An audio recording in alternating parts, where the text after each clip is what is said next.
Okay, so folks, I would like to now introduce you to Brett Hazelden. It's my great pleasure, in fact, introduce Brett from OD6 Metals, and not only because OD6 is a Bulls and Bears client, but because they're doing wonderful things in the rare earth space down around in that Esperance region with massive, big, long horizons of potentially mineralised ground.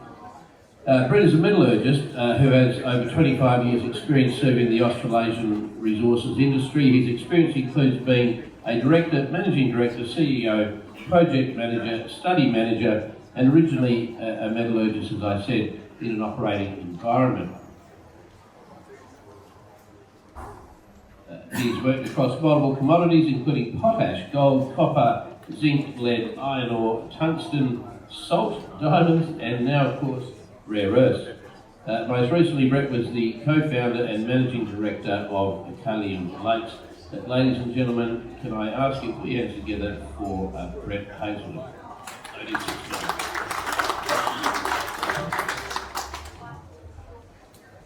Thanks, Matt. Good to see you wearing OD6 pink as well, so that's what we like to see there. Right, I've got a hot pink presentation, so our corporate colours are pink, so it's going to be fast-paced. We'll see how we go here. So where are we located? We're located just south, or just north actually, of Esperance there. We've got two main projects, the Splinter project on the right-hand side there, and the Grass Patch project on the left-hand side. Those projects are pretty big in terms of size, so they're about 4,000 square kilometres in total. There's the ACT in the middle of that picture there for you, so it gives you the scale that we're dealing with. So it's a big area out there. Why are we talking rare earths tonight? So I thought I'd give you a quick background. Massive demand increase, why we want so all the guys that turn up in electric vehicles today, about 2 kilos of magnetic rare earths that go into those cars. So there's going to be a couple hundred million needed over the next few years, so there's going to be plenty of demand there. There's also going to be plenty of demand also coming from consumer electronics, so your air conditioners, your little buds that go on your head, your phones, you know, that's all going in there. And wind turbines use about 400 to 500 kilos of it as well. So a little bit of a laggard behind the old lithium drivers, but we're obviously in demand there to actually make lithium batteries go a long way down the Tamar River and everywhere else.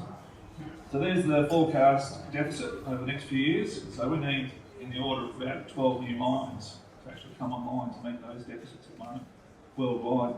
And where does it all come from at the moment? China. So there's a whole heap of obviously geopolitical issues around this, and China's got the bulk of the ore bodies there, and the only one that's really outside of that, other than Mountain Pass in the US, is Lynas in Australia. So there's a big opportunity for a lot of these hard rocks and also these clay-hosted rare earths to actually get up. Hopefully there'll be 3 or 4 mines in Australia that get up and running, and we get a new industry, and we start actually downstream processing as well, and actually getting more of the value here in Australia. So let's talk about the project. There's a couple of lines there, that's all our drill lines. That's our tenements out at Splinter Rock. To give you a scale there, the one going sort of towards the top left of the page, that's about 40 kilometres in length, and the other one going the other direction is about 60 kilometres in length. And we've hit rare earths on a lot of those ones, which I'll show you in a second. So we've just completed that program, half the assays are in, hence we had a bit of a run the last couple of days. So we've turned over our register a few times at this stage. Why do we do that? Well, there's anywhere between 20 to 80 metres of intersection there that we've got, over 1,000 ppm. So there's a difference here between hard rocks and soft rocks, or clay-hosted rare earths. Hard rocks are big grade, but harder to process, more expensive, more capital costs, more operating costs as well. Whereas the clay, all the hard work's already been done, it's already ground down to bug dust. We don't need to put it through a roaster, we don't need to put it through crushing, grinding, milling, and all the very expensive items. We can just put it straight into a leach tank effectively, and then start leaching it. So high-grade gold versus low-grade gold is probably the best way to sort of compare it in that way. And the other one, if you look on the sort of right-hand side of those numbers there, they're all 15 metres or 20 metres from surface. So our stripping ratio is going to be low. So that's the key for a lot of these projects. Look at the stripping ratio, the less mining tonnes you need to move, the better. Here's the summary. So this is straight out of the ASX announcement. People can obviously look at it going forward. We'd have some big grades up to 6,000 ppm trio there. So the total rare earths, which is the 16 or 17 elements in total. But the reality is you're only really interested in the magnetic ones, which is Nd, PR, dysprosium and terbidium as well. Lots of big names there, but if you've got over 20% of that, you're doing really, really well, and that's where 90% of the value is going to come from these projects. If you've got lots of cerium and lots of lanthanum, it's probably a waste of time because they're about $2 each. $2 a kilo, so not really there. So let's jump in a little bit further. So we've got 4 prospects that we've identified, and this is a zoomed in area of the large area. So we'll go back one slide. So there's the bigger area, we're zooming into the area that's sort of in the middle there. And I'll go back to that slide. Those pink areas are the granites. The granites are what originally hosted all the rare earths. That was about 1.2 billion years ago they got intruded, and they've all been eroded by glaciers about 250 million years ago, and they've all deposited around these areas, which is what we're seeing in terms of the deposit. So 4 main areas there: the scrum, the centre, the flanker, and the prop. I'm not sure if everyone will guess what they're named after, but hopefully there's a few rugby players here. They're all in the order of 6, 5, 7 kilometres in width. So these are width, not necessarily length. So all the granites, if you looked at the first pages, they're actually running perpendicular to those areas. So there's plenty of upside there, plenty of tonnes there. What does it look like? There's a cross section of flanker. I used to be a flanker, so it's a good deposit. A couple of kilometres in width there, really close to surface, really high grades all the way through that. So we're now going to look and see how long this is, and the geophysics work that we're doing, which I'll touch on in a second, will hopefully identify that. So in terms of the geophysics work, we've been working with CSIRO. We've also been working with ANSTO, which is the Australian Nuclear Science Technology Organisation, which is also helping look at how to extract these economically. But effectively what we've done is looked at some white lines there that you'll see. Let's sort of point to here. Let's look at the work. The white lines here, guys, they're 20 kilometres apart. So I'll give you a bit of a scale there. We've reprocessed those lines, and then what you can see is it really stands out in terms of the green areas being granites on the lower area, the other areas being clay. The clay is actually conductive and actually shows you in these flyovers how thick they are, how close to the surface they are, and where the granites are, which is what the areas you want to avoid. It also shows you where you've got sand dunes as well. So imagine this area here, this is bigger than Canberra here, so bigger than the whole of ACT effectively. So we're now trying to figure out where the best parts are to drill. We don't even know if we've got the best spots yet. So we want something close to surface, 30, 40 metres in thickness at least, and low stripping ratio effectively. So I've got plenty of those sitting there. In terms of the metallurgy works that we're looking at, so there's been some metallurgy work done in the area, historically by Salazar, so right next door to us. There's also a whole lot of other guys in the area as well, Mika, Mount Ridley, etc., doing works down there.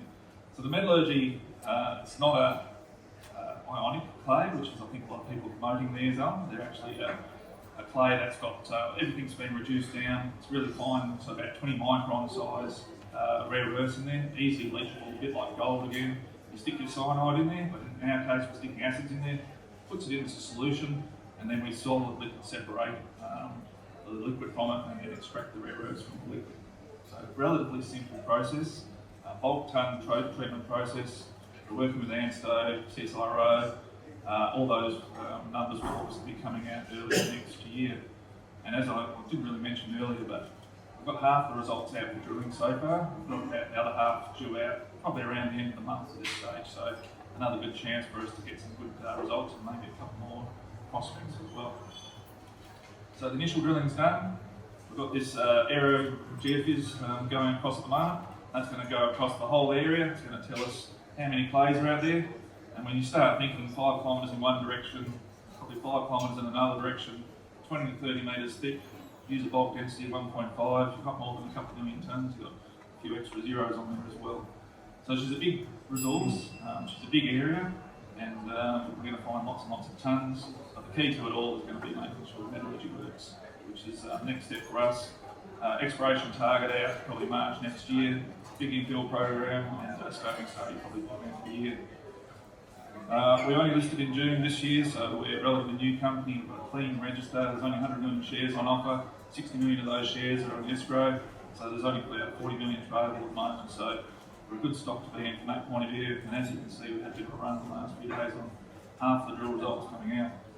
We've got a little bit of institution, but we've also been supported by a couple of good brokers, and we've got lots of retail investors on there as well.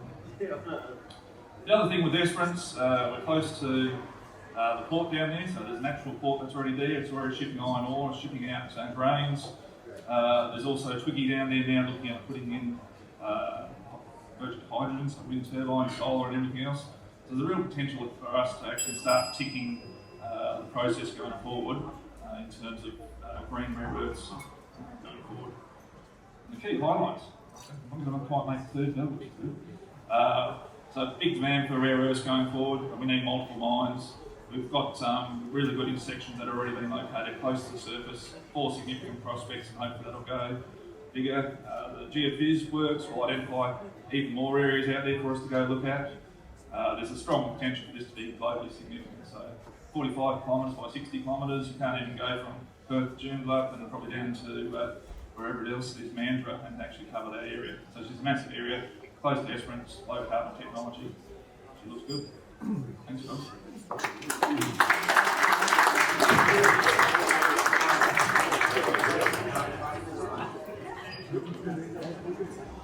Well done, Brett. You've got to love that hockey stick share price curve. That looked pretty good.